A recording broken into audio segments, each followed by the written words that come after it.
Hey, everybody, welcome to Before College TV. Today, I've got John Israel with me. We're going to be asking John 5 big questions. You might be familiar with John, you might not be, but you will be now. John's an author, speaker, and Hall of Fame sales representative who paid his way through college by selling and skating. A fascinating story.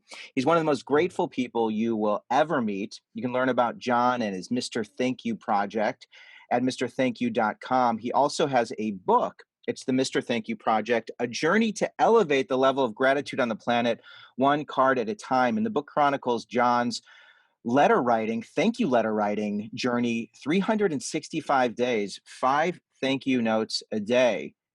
I mean, John, that's a lot of thank you notes. Are you still writing? Yeah, I still write cards pretty regularly. I don't do five a day anymore. The intention for me doing that wasn't to keep it forever, but it was kind of to challenge myself, really, to see Yeah, number one if I could do it. And once we did that, then I kind of molded to more of like a regular practice that I could do weekly. that's fantastic. I want to hear about that. In fact, I'd love to know, John, is there a thank you card close by that you've started to write that you could just pull up? Like, I'd like to look. You must have a thank you card like near Uh, you? oh, I mean, I've got a bajillion. Can you reach down? I don't want one that's on the wall because those are too good. well, I these want aren't. Yes, what? these are not ones that I've written. These are so when you write 1,825 thank you cards in a year to people, Yeah, you're known as Mr. Thank You. You speak on gratitude and how it makes connections that last inside of school and outside of school and inside of business yeah. and outside of business. You get some like thank you cards in the mail, so it's kind of a neat thing. I don't think I have any that I've like partially written. Usually, I try to write them and just kind of send them out right away. What's the Uh, last one you wrote? oh, great question. So yesterday, well, so a lot of who I work with now is I work with, initially I used to work with college students. That's kind of how we met at NACA, right? So the National Association of Campus Activities. You know, Now, John, I'm going to interrupt you because here's the thing. I hate interrupting yeah, because it's just rude. It's rude.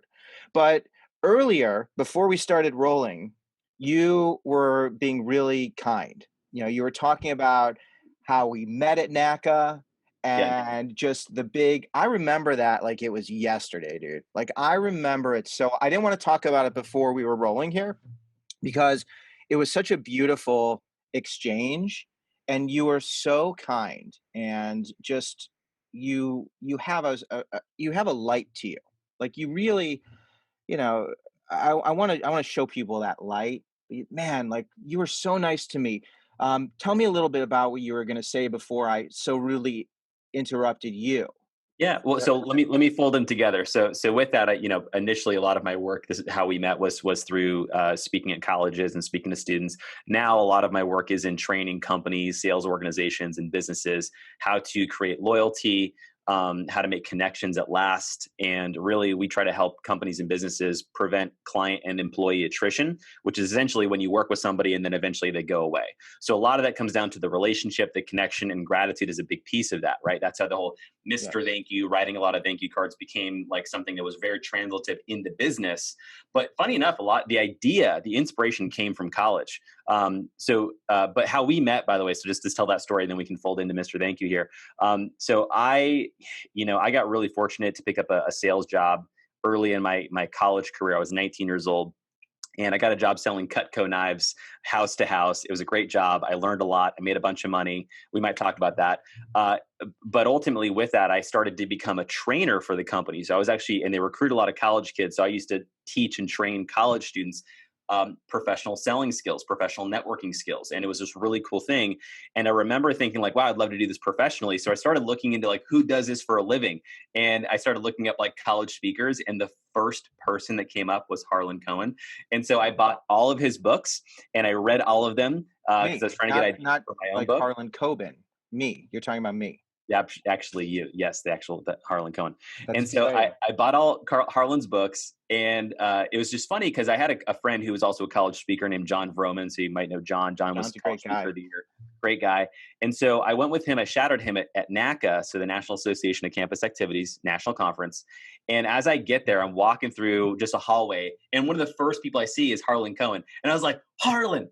I know you. Can you sign my books? And I literally pulled out my books and you're like, how did you get these? These are like my oldest books that I've ever written. And I was like, man, I went to town. I looked for everything you had. And it was just cool. We made that connection there, right? Then we kind of How many stayed in years touch. ago was that? That was in 2014. So that was right when I had made a transition to start speaking professionally, Yeah. and wanted to kind of engulf myself into that world. So I went to the event. We met. We kind of stayed in touch loosely, and then obviously over the last couple of years we've reconnected. Yeah. But yeah, that was kind of my initial experience with Harlan Cohen. So just such a great gift of like quality knowledge. I love your writing. The Naked Roommate, such a risque title, got me reading it, but it was also really practical advice. I was like, okay, this guy actually knows what he's talking about. Yeah. So, anyways, I fell in love with you before you knew who I was. So I was like, oh, this guy's great. So it's really cool that we get to be friends now. I mean, of course, we're Yeah. like, you're married and with kids. I'm married with kids, right? It was more of like a professional love, but you get the idea. I got it, man. I feel it, and I felt it then, and I was excited to meet you. It's fun to meet someone who appreciates what you do and can be grateful for that. And I think just your natural ability to just be present and express gratitude is something that it doesn't surprise me what you're doing and how you're able to help people beyond the college world, in just the corporate world and just everyday relationships. Because like who's going to be upset with you when you express gratitude? I was thinking about you. I was thinking about all the cards you've written and all the experiences you've had, and I'm also obsessed with rejection.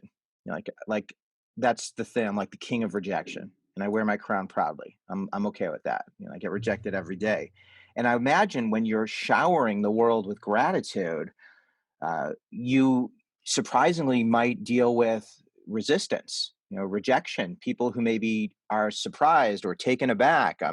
When have you showered someone with gratitude and been rebuffed in a way that made you sour or upset?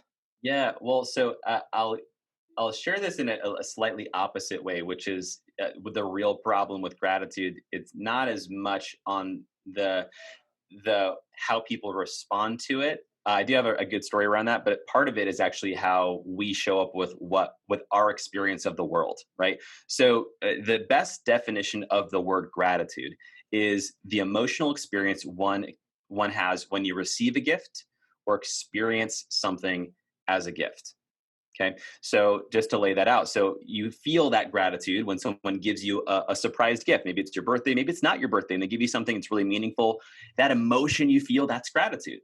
So the other piece with this is gratitude is that thing that you could have after the fact of something really challenging, right? So for some people maybe this is too fresh, maybe it's not. I remember being in high school and having a girl like break my heart, and we were together and she broke up with me, and then even worse, she asked out my best friend on a date, and it's just like this whole drama, right? Right. And in the moment I was like, this is terrible, you're an awful human being, and I was just so upset, right? Now with time I can look back on that experience now that I'm married, I have children, I'm happy. And I can say with gratitude, yeah, I'm actually glad that happened. I'm really grateful it didn't work out that I married that person because I found who I really needed to be with. So with Right. time and perspective, I can look at a painful experience and say, wow, I can be grateful for that. Yeah. So I think that's where gratitude has a lot of power for people because in the moment, you might not want to be grateful for something that's happening, Yeah. but eventually you will. So the question is, well, how long do you need to give yourself? And so kind of a funny the experience of that, or kind of when in talking about rejection. So one of the titles of the a chapter in my book is called the gratitude loop, right? Which is Mhm. essentially thank you and you're welcome, right? These two pieces together. And I was speaking at a conference and I was teaching some sales strategies to students, and this girl came up afterwards and she said, oh, John, that was so great. Thank you for coming. That is exactly what I need. I came here for to the conference. I needed to learn about that specific topic. You did a great job. I'm so grateful for you. Thank you so much.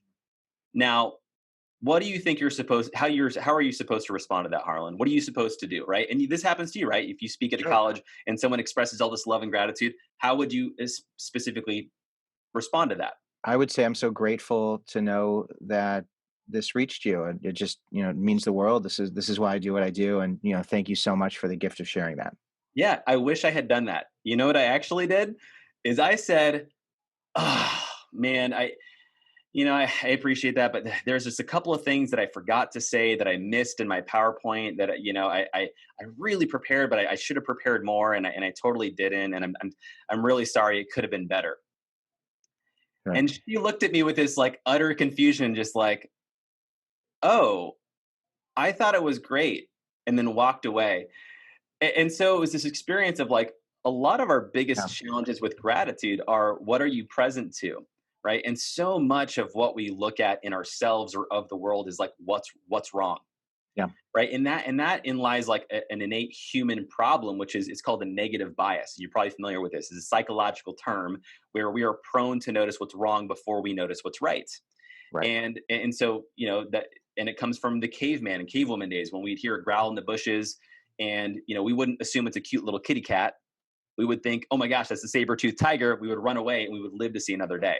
So we develop this habit as human beings to look for what's wrong before we look for what's right. Well, the challenge is, especially in our culture, that we're so prone and we're training people to just with the news and everything to like look for what's wrong.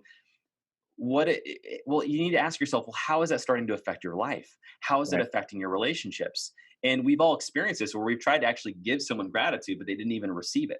And so the interesting thing with that is that when people don't receive gratitude that we try to give to them, it starts to become this like, oh, well, maybe I won't do that anymore. Yeah. Maybe I won't try to give them a really thoughtful gift for their birthday because they didn't even say anything. Maybe I'll just send them a gift card and we'll keep it at that, right? So we So start to, so when it's people a really interesting thing. so when people don't receive the gratitude that you offer or aren't open to the kind words, you don't take that personally. You look at that as someone is not comfortable receiving because of just the way they've been conditioned. Yeah, and especially we're all that way, right? So I mean, even myself, I mean that was for me a big wake up call. That was a moment where I was like, John, this girl, like essentially, when you think of what gratitude was, she was giving me gratitude, Mhm. like she was giving me a Yeah. gift, and essentially what I said was, I don't want that gift. Yeah. No, no, thank you. And I like pushed it back, and it's like, what are you left with there? It's like, oh wow, that's sort of Yeah. weird. There's a TED Talk. I can't remember who it is. I stream them a lot of times just while I'm working, and this one woman. Oh, I got. I'll include it in the notes because she was so fantastic, and she talked about how, or no, maybe it was. I'm. Who cares who it was? But I'll note it and share it. But someone talked about. I know it was a Stanford talk, and it was a guy who teaches communication who's like so amazing, but talked about how when you offer someone a compliment, what do people do? Sometimes people, when you say something wonderful to someone, sometimes they'll actually step back. They'll actually like distance themselves from the compliment. But what he encourages people to do is to take that compliment. And if I'm messing it up, maybe it's, gosh, I'm ruining the story attributing it, but you take the compliment and you actually bring it to you. You actually physically go, thank you. Yeah, I'm so grateful. This person encourages us to do. And it's a hard thing to do because in order to take it and bring it close to you, you need to feel worthy and Correct. deserving. And that is a process. So I want to dig deeper because you are a multifaceted man. And there's a lot to you beyond all of the incredible knowledge you have and share. I want to learn a little bit more about where this started. And I'd like to go back to the high school days. Okay, John, you ready to go there? Let's do it. Okay. So you're going to be skating because I know you're a huge skater. So Yes. that's going to bring you a lot of joy. So bring me back to your high school days. Let's go to freshman year. Maybe Ugh. let's go into We February. go So sophomore year, freshman year was a rough year. Maybe we should go to freshman year. that's the best. Well, I know guys like you. I mean, we're programmed, I think, in a similar way. Transitions are rough, and that's why we Absolutely. do what we do, Oh right? man. So I want to know more about you. I really would love to get inside your world. So February of your freshman year in high school, describe who you were socially, academically, just what drove you emotionally. Just bring me to that place in time. Oh man. That time I was so I would say essentially it was freshman through through first quarter of sophomore year were my worst. Great. And Perfect time to yeah, pick. and it was for me, I went to because I got in a lot of trouble between the ages of 12 and 14. Like, not even kidding. My best friend that I grew up with got arrested. I was fortunately not with him at the moment he got arrested, because we would do the same stuff together, which was like shoplifting or just dumb stuff. And we were skateboarders, right? So there was a bit of a culture of just like, we're kind of ruffians, right?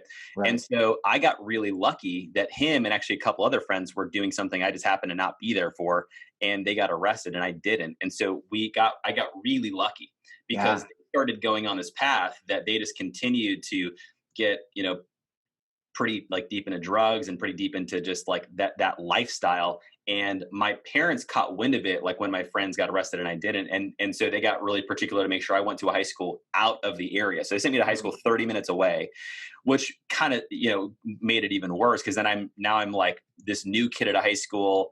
I don't know anybody. It was an all boys private school, so it was even, add to the whatever awkwardness of things. And I just remember being there and didn't really have any friends, didn't fit in. But the fun thing here was the one thing though, what did have me fit in was I was a skateboarder, and I was unique and I was interesting, and that was the one thing. Like, it didn't matter where I was a skateboarder, and I kind of created this identity. It started in high school that I became known as Skate John. So before I was Mr. Thank You, as you know me today, I was Skate John in high school and college. And so I started to skate around school and made some friends. And fortunately, one of the kids who was super duper smart in a lot of the honors classes actually also skateboarded. Now, granted, he wasn't very good, but he loved to skateboard and we became friends. And so he was kind of like this for me, like from freshman to sophomore, you're kind of like this guiding light of like, maybe there's hope in the world. May I What's be his name? Nick. And Nick actually became my best friend and the best man at my wedding when I got married several years later. Great guy, super smart. And so back then I just got a lot of detentions. I had a lot of dress code violations. I would wear clothes because you had to wear the certain color code and Yeah. these different things. For me, here's the reality. I didn't have a lot of money. And so I didn't have the right clothes, and I was too embarrassed to ask my mom to go buy me clothes because we didn't have money. And so I just wore the wrong color combinations and things to school. And I got detentions because I kept having dress code violations, because I didn't have the right clothes, because we didn't have money for it. And my parents probably, in hindsight, they probably could have gone and done it for me, but I was just so ashamed of Yeah. who I was. And I kind of felt like I was the poorest kid in the richest school. So I really felt like I didn't fit in. And so that all changed with like my community and my relationships going into my sophomore year, when I started to run cross country and track. And I didn't realize this, but I was actually a really good runner. And I had this random just breakout race where I made varsity immediately. There's like Wow. you have to do it by a certain time. You have to do 3 miles in under 18 minutes, so below a 6 minute Wow. average. And I did that out of nowhere. My coach was shocked. My team was shocked. And they're like, "Wow, this kid's actually got some talent." But I was struggling in school, and my coach got a notice that I had 3 deficiencies, which meant there were 3 classes out of 6 that I was getting less than a C. And so, and this is what changed my life. And I wrote about this in my first book called Skating Through College. And what happened was he came up to me at practice and he said, and he had the 3 pink slips, and he like slaps them in my chest. He's like, "What's with this?" And then I knew what it was. And I was like, "Oh, yeah, I don't know. Looks like they're notices from my teachers." He's like, "Yeah, these are called deficiencies, which means you're not doing your schoolwork." And he said, "We have standards for our team. And if you're not going to abide by the standards, you're off the team. So you need to fix this or you're off the team. Don't bother showing up to practice today." And he was ruthless. What's his And name? uh, Coach Downey. Coach Yeah. Downey. He What's he passed look away. like? He passed away. I could show you a picture. He's Yeah. literally hanging on my wall. So this is actually this is actually really might make me cry showing this photo, but that's Coach Downey. He's wearing my Letterman jacket. That's me with a much better hairline, which was the case. This is actually at the state championship. So when I was we actually made it to state championships every year that I was in high school. Not to say like give credit to me for that, but we just had a really good team and a really good Yeah. coach. Here was the thing. So because he did that, it was like the first person in my life who challenged me to be better. And he was like, "Hey, we have standards for this team. If you want to belong here, which you do for the fact that you're an athlete and you're fast, but we have a standard for who the character of our people." And that was the first time I'd ever been involved in anything that had character as a quality trait. And that changed everything. And so I Right. literally went to every single teacher as humble as I could be. And I said, I am sorry. I'm screwing everything up. I'm not paying attention. I really want to make this work. Because also I had some disciplinary issues, and I was given one of the vice principal actually told me that if I didn't shape up my discipline, that I was going to get kicked out of the school. So I had like kind of bad stuff coming from all Yeah. my. And for some people, they might look at that and be like, "Oh, well, I'm just not meant for this school, and I'm just gonna leave, right?" Or be okay with that. But there was part of me that I think it was my coach that like I had this hope that I could do something good with my life. That I Right. was like, let's stick this out. Let's find a way. And I converted that like 2.7 GPA to like a 3.5 by the end of that semester. One of my D's I converted to an A minus, which was math. And I thought I sucked at math. And it actually, because I went to tutoring every single day after school from that Yeah. point on, I learned that I'm actually really good and I really loved math. And it's actually even a core quality of what makes me a good salesperson and a business person is just numbers. Yeah. So that changed everything. And then from there on, here's an interesting fact: our school, our cross country team, my senior year of high school, we were actually ranked the number two school in the entire state of California for highest GPA per capita per runner. So we had an Wow. average of like a 4.2 GPA. And it was because of the standards that my coach held. And I think for a lot of students, like that can be a challenging thing, which is like number one, it's called receiving leadership, right? Being humble enough to be led. And I wasn't open to that initially. But I think that because I saw some potential success in myself, and because my coach actually saw something in me and he held me to a standard, it was like I had something I wanted to work towards, and that honestly that changed everything for me. And I was skateboarding during this whole time, so I was still like a skateboard kid, but it Right. was like those aspects of being in school that started to have me think I could create a better life than just skateboarding. Yeah. I mean, it's a chilling story because you could have easily gone down a different path. Totally. And a lot of students do go down that path, but then something snapped, something made you believe, and it was the coach. But was there, I mean, were you longing for more? Was there, you know, how do you do this? Like, so if there's somebody out there who's, they just know they're on a bad path, they know that they're hanging out with the wrong people, and they want to make that change, how do you do that? Yeah. Uh, so there's a couple things that were really related to luck, which was the only reason. This is if there's any parents around, and I don't know if any students can do anything about this, but like my mom said, "Hey, if you do a sport every year you're in high school, we're going to help you pay for a car when you're old enough." I was like, okay, what's the easiest sport that I can do that you basically can't get cut from, right? And I was like, nobody wants to do cross country. Let's go do that, right? And then it turns out we actually have a prolific team, and I didn't know that we were like state champions and all this stuff. So I just happened to show up, and but what was interesting for me was like, and this was I kind of became this little bit of a chameleon where I was able to learn how to adapt to different situations. So, for example, I could go hang with my skate friends because that's who I grew up with, right? And funny enough, like a lot of my friends who actually did become professional skateboarders, who like really did take it very far, didn't even graduate high school. I had more friends who didn't graduate high school than who did. Think about that. That's an interesting trait. And Yeah. I was also part of the number two academic running team in the state of California. So it's like, how in the hell do you have those two Yeah. things? So for me, what was so unique about, and I'm sure you talk about this as well in some of your books, but it's like environment is so important of who you're spending time with. So for me, being on this cross country team that had these just like really smart kids that they essentially I became a teammate because I was an elite runner, and it was almost like there's standards to be here, and I was like, when you're hanging around smart kids, you just want to do better. And so for me, that drove me to like, be more intentional in school, and I wanted to be in their classes. So I worked my way up into honors classes. And then it just kind of became the water that I swam in. And so it was like, for me, it was like it became seasonal where I would run during running season, and then I would skate during the off season. Then I would run during running season, and then I would skate in the summers. And that just kind of became my routine. And then You party with everything. the skaters and do, like, those other things, or would you set boundaries? Like, how would you manage being in 2 different social circles? Yeah, it's a great question. So I don't know. They just were right because they were just such different people. Um, You were able to stay on track, you didn't fall into, like, the old ways of, like, or had that group matured where they weren't being as reckless? Well, I think part of that was because I went to a different high school, right? So Okay. when my parents sent me to a high school, I still did meet some kids who skateboarded at the high school, but again, very fortunate. It was a private high school, so the kids weren't. I mean, some of them did get kicked out of school, but for the most part, I think what I actually think it was.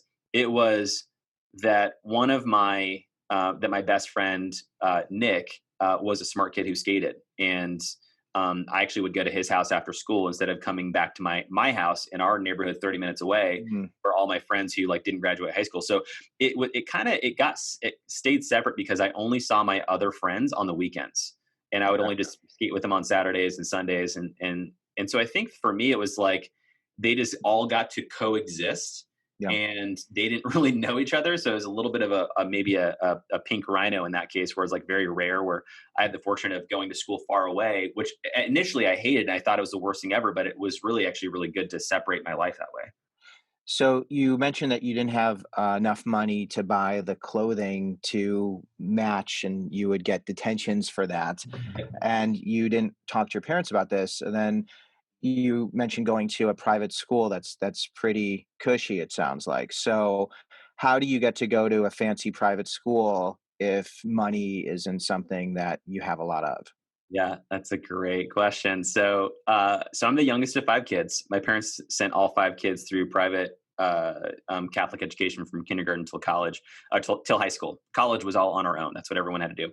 And what happened was in that process, they didn't save any money for themselves. So we were constantly just out of money. I mean, I can think of specific scenarios where like my skateboard broke. Literally, I remember the day I was skating, my board flew in the street, a car ran it over, and I came home crying. And I was like, Oh, I was like, man, I need a board. I don't have a board. And they were like, sorry, we literally have no money to buy you a board. And I just remember being like, man, this sucks. Like this is life. And so really for them, what it was for my parents is that they just valued education very highly.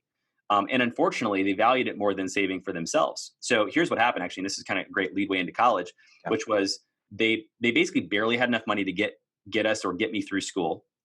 And then when it went into my senior year or junior senior year, I was like, I need to get a scholarship. Like I need to get into college that I can somehow support myself, because I don't want my parents to follow my parents. Right. Well, unfortunately, also during that time, my dad was diagnosed with Parkinson's disease. And so he Yeah. had to leave his job early and retire early. So what happened is they gave him like a chunk of money that was going to get me through my first year of college. Yeah. And I got into Gonzaga University, which was a great school.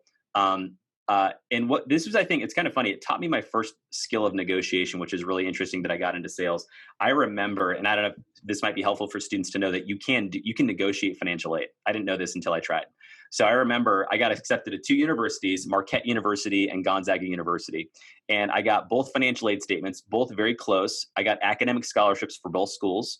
And I went into, because I was a good runner, but I wasn't fast enough to get any money for it.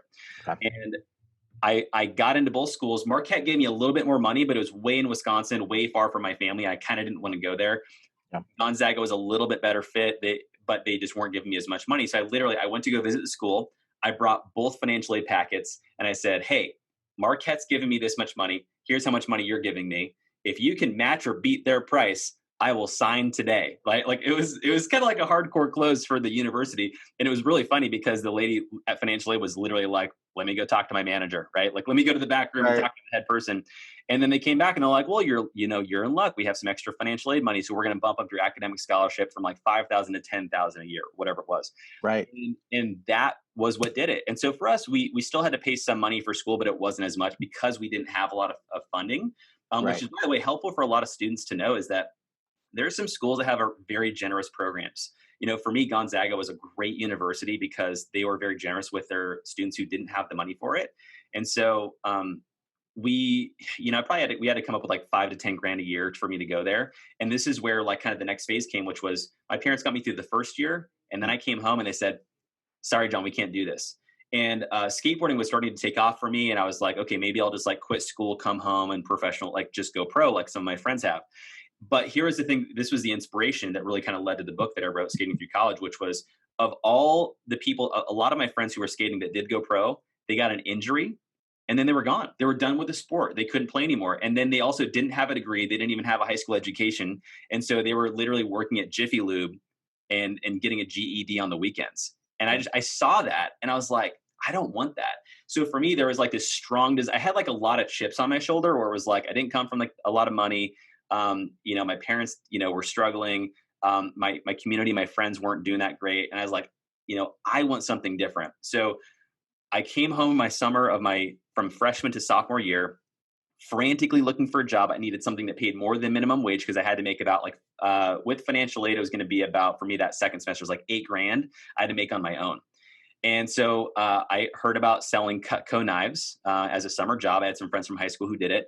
I came in for an interview and I was not a salesperson. I'd never sold anything in my life. I'd only had one job before that. I worked at a movie theater for a month before I got mono and had to quit my senior year. And then I got a job selling Cutco and I killed it. I made like, it was like it was like 5K that summer that I made, which got me through most of school. And then I made some extra money during school to pay for the rest of it. I got an on-campus job. And then the next year, I did Harlan. I did everything. I applied to be an RA. I became an RA. I got all my housing, room, and board covered. I came back and started selling Cutco that next summer. I made like $15,000 that second summer because I knew what I was doing then. And then I just would work part time during school. And then that next summer, I made like over $20,000 in the summer selling knives, which sounds crazy. It's like, how can you do that? I mean, that's for me where I got really bit with the bug of like sales and business, which is that your only limitation is yourself. And for me, I always was an athlete. I wanted to be like elite, but I was always good, but I was never elite. I was never like Olympic level, performance. So for me, what I loved about business, and hopefully this is inspiring for people, is that while you have certain physical limitations to be a professional athlete, those limitations do not exist for your ability to be successful in business, because it really comes down to you, right? For me in sales, it was like, well, how many phone calls can I make? How many appointments can I do? That is purely up to me. That doesn't mean that I don't have to be 6 or 7 feet tall to do that. Right. I don't have to have different care. I just need to choose to do it. And that for me, and that's Harlan, where literally everything changed in my life. And I became really successful in sales, and I got to skate through college, like try to be pro and get a college degree at the same time. And with that, I was just like, well, I need to pay for it somehow. So it was like all these things merged together.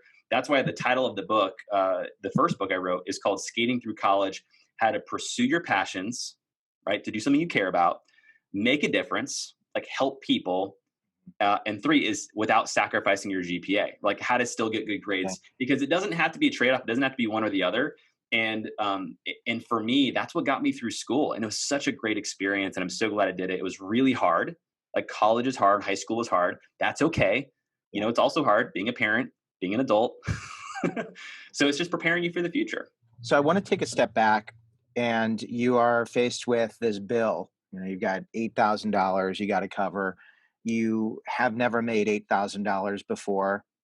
You don't really know how to make money because you never really worked before. You hear about people selling knives, and then do you instantly think, that's the solution? How do you get into that room to talk to that person to then see if this is a fit? Honestly, it was a bit of I don't think I thought too deeply about that. All I knew was singular goal. I need to pay for school, whatever it takes. So for me, I remember applying for like 20 different jobs, and literally nobody called me back because my only job experience on my resume was like one job for 1 month. And so Doesn't like, look good, man. it No doesn't one look wants to good, hire right? the guy who's worked for a month. I learned to leave off the application. Right. You're better off not having worked at all. Yeah, and then I just got really lucky. So Vector Marketing is the parent company of Cutco Knives, and so they're active recruiters of college students. And so and it's definitely not a job for everybody because it's commission based. So it's I don't want to say it's sink or swim, because they do give you a lot of training and a lot of support, which I needed. So I don't think I came in like with this grand vision of like, I'm gonna kill it. I was like, I'm grateful I got a job. So it's sophomore year. I like to get into the weeds with this because your story is so exciting, because I know there are people who are watching and they're saying, wow, this guy was, what's the most you made? Like your senior year, what did you make that year? Yeah, so like by my senior year, I was pretty seasoned. I had a good customer base, people who had bought from me in the past. which, continued to be customers moving forward. And I had learned a lot of skills. I had learned different ways of selling. We would sell at trade shows or home and garden shows or events and things like that. And I really spent that time learning skills. So by the time I was a senior, like I think I made about 50 grand while a senior. Like that's, I mean, I got to drop everything. That's crazy, John. I mean, as a senior to make $50,000 and not even having graduated. I mean, the whole idea is you want to get a degree so that you could make, enough to take care of yourself. I mean, that's unbelievable. Like, so I want to understand because you got to this point where you realized anything is possible, and I've seen other students get to this point, and I think it was with Coach Downey, where you realized that you could do something that you never realized you could do. With the grades, like the breakthrough of the grades and like changing your dynamics, and that was like, wow, if I could do that, then maybe I could do anything. There was not fear. So then when you got into this when you got into the sales training program and you went through this, explain that, like explain what happens. So for someone who wants to be you, and maybe, I mean, they could do it through Vector selling knives. They could do it through leasing real estate. I mean, there's lots of different ways to do it, or it's through, setting up an online store. Or I want to know, like tell me about that. And did you think of quitting? Was there a time where you knew it was going to work? Like, just get a little deep into that journey. Yeah, yeah, and I think that I'll give you two parts to that. Number one, so the part in high school, and I realized as because you asked about this earlier, what changed for me in high school was because I saw how hard it was for my family. I saw how much money we didn't have. I saw how my friends were just absolutely in turbulent times, and I fortunately was around these people who are like, their parents make good money, they're doing well, and so for me, I literally saw, I'm like, college is the answer. Like college is the way I'm going to get out of this. I'm going to make a better life for myself, my family, my future family. So like that was the moment where I was like, so the answer is college. Well, if college is the answer, what's the next step? Well, number one, your grades need to get out of the crapper. And actually you need to be able to get into school. So it's kind of like one step in front of the other. So when I got into college, like here's what changed everything. Right. So, and this was where I think I love, and not all sales jobs are for everybody, but I think that everyone should get a sales job at some point in your college career or life, because there's something you learn by doing something and you get paid directly based on what you created. Okay. So that's the unique thing with sales, is that if I sold, like, let's just give like some really simple numbers. If I was at like a 10% commission, right, which would mean commission is like a percent pay of what you sell, and I sell $1,000, I would make $100, right? So that's pretty simple math. So, well, let's just say, and there's an amount of time that might take. It might take you a week to make 1,000 in sales for whatever you're doing. Maybe if you get really good, it could happen in a day. So the whole point is, like, if in a week, I know the work that it would take to sell $1,000 of something and make 10% and make $100. The question becomes, well, what would I need to do in a week's time to sell 2,000? And what I learned, Harlan, this is where the bug bit me, which was skills and specific specialized knowledge, Mhm. which is that if I learned more about my product, and I remember this when I went to like a training that I didn't get paid for, but it was like, hey, we're not paying you for this, but you can learn how to sell things better. You can learn how to sell Yeah. different packages of products. And I went to this training and I learned all these minutiae of the product and ways to present it and show it. And I was able to convert and do the same amount of work, right? Same number of appointments, but be able to increase my average per customer double. And so I made twice as much in the same time. So for me, it was like this, hold on a second. If I learn more, it is directly correlated with how much money I make. And I was like, holy crap, if that's the case, how much more can I learn? So I became this huge sponge of, like, not even just what my company would teach me. Like, I went through every possible training I could to learn everything I could, but I would pick up books on like sales and meeting people and making connections and Yeah. every aspect about business and life. And I just became this feverish learner. And every time I learned more, I made more money. And I think that's such a valuable skill because while it's not directly correlated, I mean, you could make correlations to what type of job you get out of college, right? Because you could go into college and just kind of be like everybody else and just like learn the basics things, or you could think of a career path and you could get feverishly curious. And I recommend people like get internships, work for free at places you want to work, uh, just so you can get the time to learn and make the connections. And then later on, like you just have all these things that others don't have. So when you graduate, you've got a lot of opportunities. So like Harlan, when I graduated and I was already making 50 grand a year, I mean, I had tons of job opportunities. I had customers that I would sell knives to. I remember this happened during my senior year. I did a sales call with somebody. It's really funny. I was in this customer's house. I was selling the wife a set of knives. The husband walks in and he didn't know I was coming in. So he's like, who in the hell is this young man in the kitchen with my wife, right? And I could instantly tell he's concerned. So I knew because of my training experience, I was like, I need to warm him up to me and I need to like break communication with his wife. So I stopped talking to her and I just said, hey, how's it going? Like, did you just get back from work? How was your day? And I started engaging him and asking questions. And I was like, oh yeah, she tells me you're into hunting and fishing. And I learned how to build rapport really quickly. And then by the end of it, like we had a really good connection. And he literally was like, what are you selling, knives? Cool. Yeah, you can just buy whatever you want, sweetheart. And she goes on and buys whatever she does. Here's what was interesting. I finished that sales call. I'm done. I leave. I'm at school. I get a phone call from the husband. And he says, I just got to tell you, I was so impressed with how you worked with me when I didn't want you in my house that I was literally telling my son about you, who lives in Seattle, Washington, and he's in mortgage and real estate, and he's got a job opening starting at $70K a year. And I told him that he needs to hire you. So if you want, you can go to Seattle right now and interview for your job, and it's going to start at $70K a year. And I was like, holy crap, like how does that happen? And it happens because of how we choose to treat the off season, how we choose to because like how we treat like college. Like some people think that college is like that it's just a time to learn. I think the best way to learn is to learn and apply, learn and apply, learn and apply, because the more you do, knowledge stacks, and you don't really know something until you actually do it. So for me, Cutco is like this really great platform of like training where I would learn things and apply them and get directly paid for what I got. And that's where everything in my life completely changed as far as how I approach learning, how I approach studying, and how I approached business in general. So when you're selling, everybody has heroes. I'm a firm believer that it's about people, places, and patience. That's the formula. It's who are my people, where are my places where I can learn and grow, and how long will it take for me to get where I want to go. Absolutely. So I know that there are some really extraordinary people who you met at Cutco. Yeah.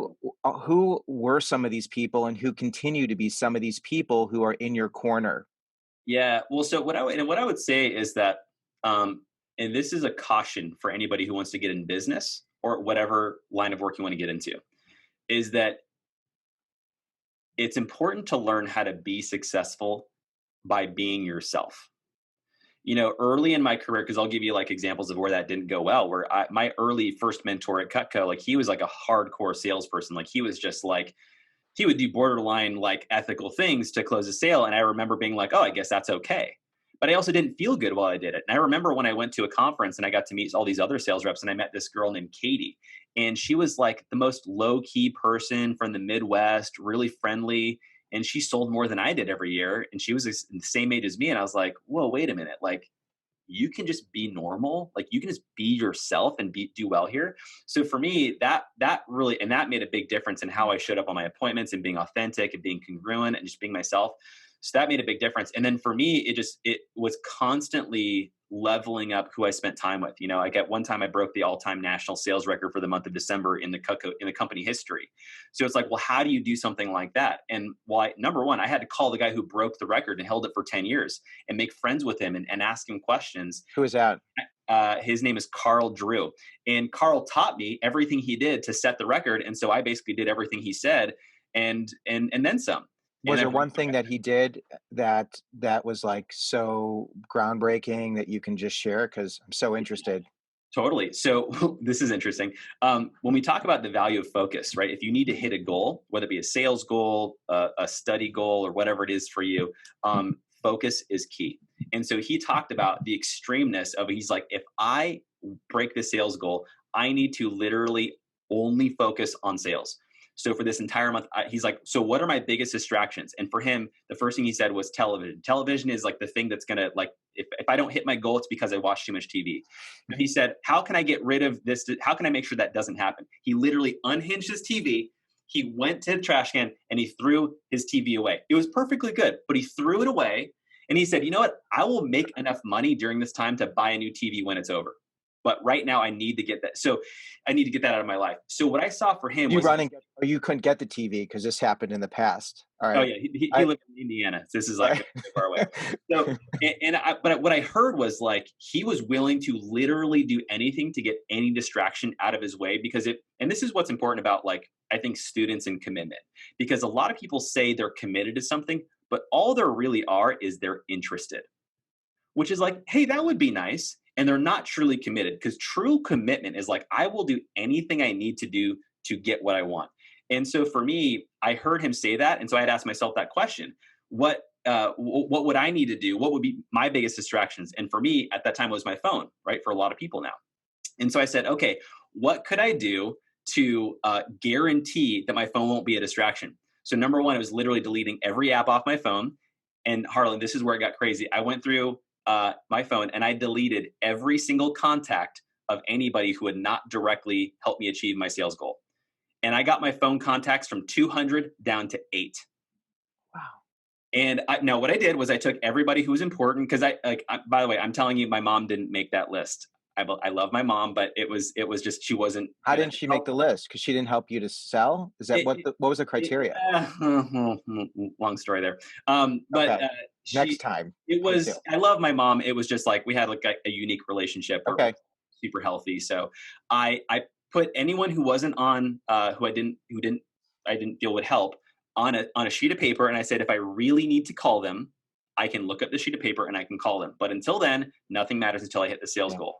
And Harlan, what was so fascinating was I learned that no one called me. No one reached out. And so for me, it really saw like how much I create my own distraction in my life. Yeah. And I went on and I broke the national sales record. And so it was just a really fascinating experience to learn how to be in control of my environment, learn how to be in control of my results, learn what it's like to really truly be committed to something. Yeah. So Carla taught me that. Has someone contacted you to try and learn your secrets so that they can shatter your record?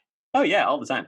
And Uh, what do you do when they reach out to you? Are you responsive and helpful, or are you Yeah. So here's what I generally say. So like, I mean, as like a profession, so I'm a keynote speaker. I also do professional coaching, right? So right? actually, I legitimately train salespeople as a regular part of my business now. So, and not necessarily with the Cutco company, but just salespeople in general. And Sure. so, anytime someone reaches out, if they've got questions and they're hungry to learn, I will always do a call, like the first call, like no charge. I'm just like, what do you want? What do you need to know? And I will help them as much as I can. And I just say, hey, beyond that, if you want some serious coaching, like if you want to, if you're ready to make that investment yourself, here's my prices. And I can say that confidently with people because even for some, I mean, by the way, I'm not trying to like get a bunch of college kids to pay me money to learn how to sell things. I say that because early in my life, I mean, I paid for coaching. Like I remember being 23 years old and I invested $5,000 a month to get coached by, at the time, I mentioned this, he was the number one rep in the history of the company. And I paid him $500 a month to talk every single week for an entire year. And I said, teach me everything you know. And he did. And that helped me that year. I made 100 grand when I was 23 and out of college. And it was just like, beyond that, it was like, I just saw there's so much value in investing in yourself. And by the way, college is an investment in yourself and it Right. goes beyond college. If you want to keep growing, you want to find different ways to invest in yourself to get to where you want to be. Sometimes it's paying for coaching. Sometimes it's paying for online school. It's a never ending process, but like skills translate into income. Yeah, I love that you're not afraid to reach out to people who are doing the things that you want to do. You know, when you're focused on a goal, it's not I'm going to sit here and try to manifest it through just sitting. It's you find the people who are in the places who are doing the things you want to do, and you reach out to them, and some are responsive and some are not, I imagine, right? And you just know that because that's part of sales. So, John, gosh, you're so generous. Thanks for sharing so much. You're so interesting, and there's so much more that I would love to talk to you about. We didn't even get into the Mr. Thank You project, and I really encourage people to check out your TEDx talk, and we're going to include that here with the notes. Also, I strongly encourage them to check out the book as well. So tell me right now, we're gonna close this up in just about 2 minutes.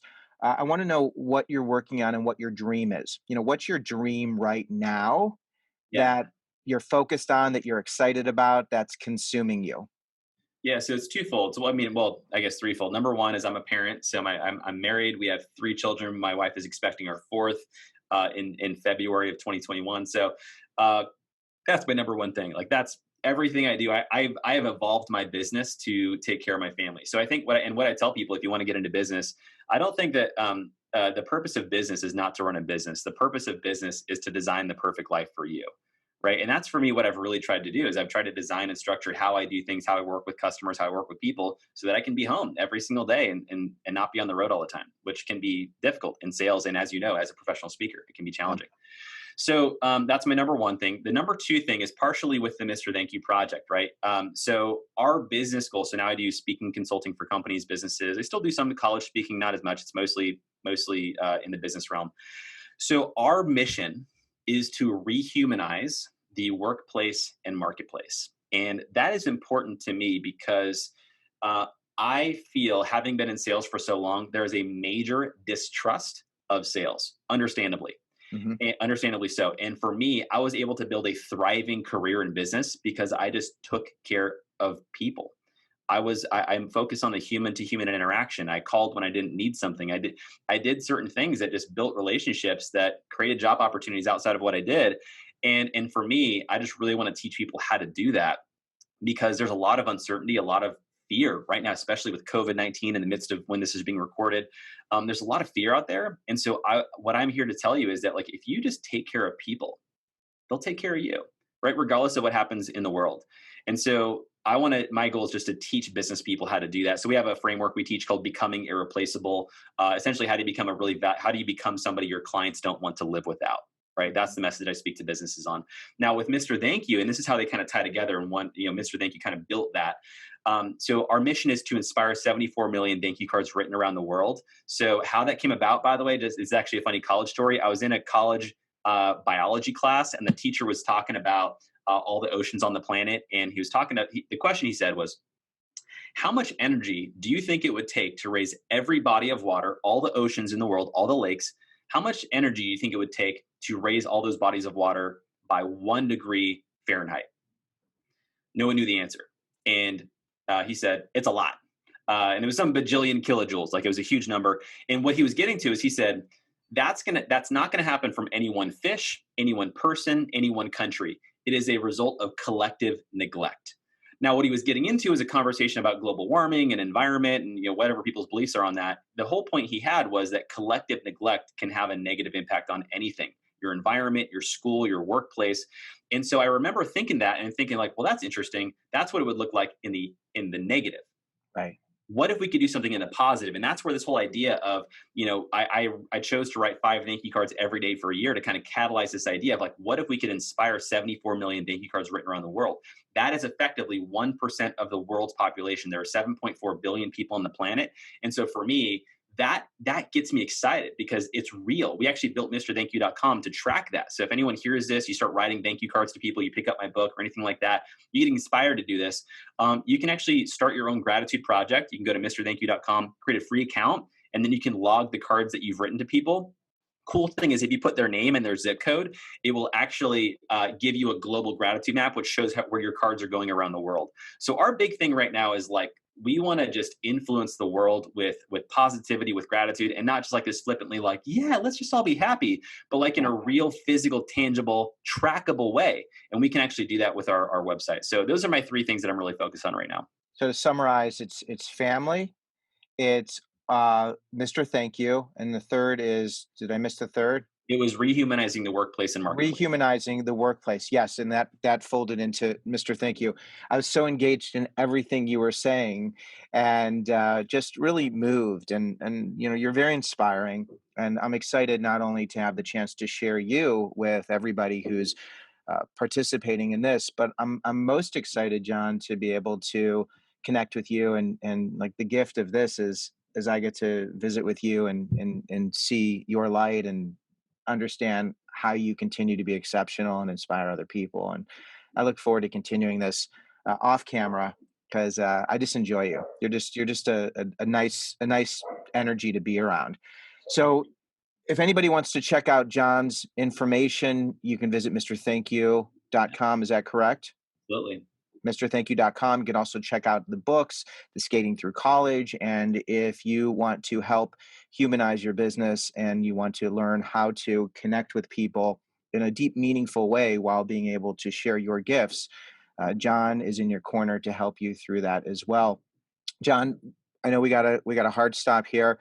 Is there anything else, any damage control, anything else you want to leave? I always give people a chance because sometimes people offer and they're like, "Oh, I wish I could clear this up." And this is the part where I offer the gift of clearing anything out. Nah, I mean, all I will say is like number one, like kudos to you if you're watching this, right? Like you're, which basically means like you're choosing a better life for yourself, right? Like you don't listen to Harlan unless you want to be a better person. And so I think that number one, that idea is important to have. Last piece I would leave with is something to keep in mind is that education and learning are very safe. It's easy to read a book. It's easy to watch a video. It's hard and it's nerve wracking to pick up the phone and call somebody. It's nerve wracking to go in for a job interview you might not get. It's terrifying to try to do something that you might fail at. And I think that that is really where learning becomes valuable. So keep in mind that learning is safe, action is adventurous, and that's also where you get to have the greatest stories, the greatest experiences, and ultimately get what you really want in life. And I know you're a big proponent of failure, Harlan, and really embracing it and rejection. And I think that the more people can do that, the better off they'll be. Yeah, I mean, to get where you want to go, you got to get through it, and it's not always pretty, and it can be uncomfortable. And we have someone like you who's in their corner to help them along the way. So Yeah. thanks, John, for being such Man, you too, Harlan Cohen. Gotta Thanks, keep man. doing it. Grateful to be here. Thanks for joining us. And thank you, everybody, for being here for Before College TV's 5 Questions with John Israel. Thanks, everybody. Thanks, John.